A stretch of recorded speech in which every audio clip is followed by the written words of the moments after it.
Обычно где-то раз в год или 2 года по приглашению одного из университетов, европейских университетов, я с лекциями, выступлениями, встречами бываю в европейских странах или в Штатах. На этот раз по приглашению университета Бруно, это Чехия, один очень известный университет, я выступал с лекциями по Европе, в том числе это Чехия, Австрия, Германия, Франция. И вот что хотелось бы особо отметить, что изменилось за последние годы или год, что меня удивило, встречи. Разумеется, российский политолог, эксперт чеченской национальности довольно интересен для Европы, для Запада вообще, его мнение.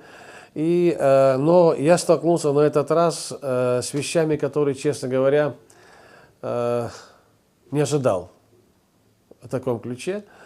Дело в том, что я увидел типа коллективного помешательства, что со стороны СМИ, что со стороны общественных организаций или вообще общества, в отношении скорее всего, из-за ситуации на Украине, отношение к России и, в частности, чеченцам тоже. Обвинение в том, что Россия аннексировала, захватила Крым, обижают бедную Украину, хочет лишить ее независимости, забрать часть Украины. И преподносится это, я бы сказал, это пропаганда.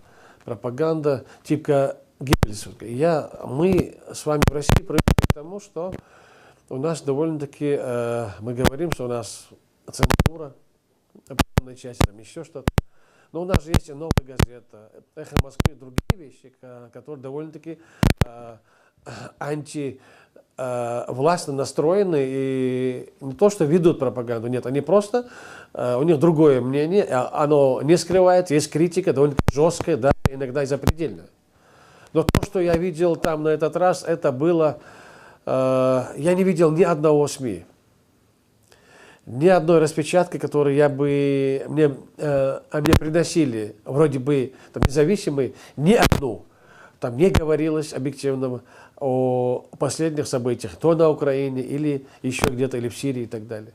То есть полностью доминирует мнение американское, абсолютно полностью. И версия в том, что я удивился до невозможности, что там не знают про Одессу, как сжигали людей. Эта информация, она практически не прошла. Вообще. Где-то ученые, которые отслеживают, ездят туда, журналист, с которым я беседовал, они абсолютно убеждены, что это была провокация со стороны пророссийских сил на Украине. И вот такое мнение, оно ужасает не в том смысле, что оно есть, а другое, та Европа, которой мы брали пример, та Европа, которая свобода личности, свобода СМИ, оно превозносилось как высшее достижение общества, оно забыто, оно закрыто. И полностью общество или власть где-то убеждены, что они поступают правильно, поддерживая американское мнение.